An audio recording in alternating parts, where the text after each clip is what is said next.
Whose idea was it? Do an article on Nacho last week saying that he is rarely, or ever, injured. From the moment that was published, the clock was ticking. It's like when the television commentators go on about how solid somebody's defense is and they immediately lose a goal, a how so and so never misses from that range.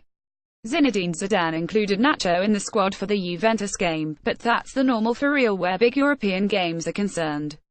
Texts on Nacho's injury have revealed an injury to the semitendinosus muscle of the right thigh, which is one of the hamstring muscles. Exact details regarding the extent of the injury haven't as yet been released by the club, so it will be a case of waiting to see how the injury unfolds in the next few days. Injuries of the hamstring group to which the semitendinosus muscle belongs are relatively straightforward to treat but have a high risk of recurrence. Depending on the exact nature of the injury and perhaps more importantly in Nacho's case, how it was actually sustained can affect the outcome. If the injury is relatively minor, say with only a few muscle fibers stretched or damaged, then potentially Nacho could be okay for the return leg with Juventus. Anything above minor could make it difficult for him to recover in time for next week. In terms of estimating a return to play date, the timing of this will be dictated by how well Nacho responds to treatment as opposed to how long the textbooks say an injury of this nature will take to heal. Nacho is also diabetic, which can have an effect on the body's recovery rate following injury.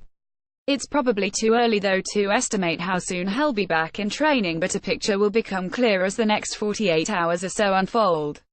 It's such a shame for Nacho, but the timing of this couldn't have been worse. 8 days to recover from an injury of this type doesn't leave much leeway in terms of healing time, but we are generally looking at anything between 2 to 6 weeks for anything other than a minor irritation. Either way, HES unlikely to be rushed back due to the inherent risks of repeat or recurrent injury.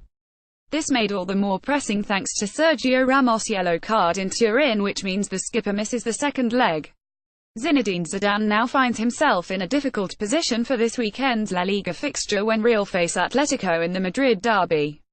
With Jesus Vallejo now very much to the fore thanks to Sergio's unavailability, the question as ever is over who to field against Cholo's team on Sunday at the Bernabeu. For sure, Zidane isn't going to want thrust Jesus into the Juventus game without giving him a run out first, but he does need to balance that with the risk of him potentially picking up an injury on Sunday and making matters worse overall. Since returning from injury himself, Jesus' appearances have been limited. In the last round of international matches he only played in one of Spain's 2 under-21 games, turning out against Estonia after having only been an unused substitute in the first match in Northern Ireland. But this is a decision all managers, coaches have to make on a regular basis, and Zidane will surely have been thinking ahead, knowing well that his captain was walking a very fine line between seeing out the 90 minutes in Turin and being shown the almost obligatory yellow card. Decisions, as always though, are likely to be influenced by several other factors.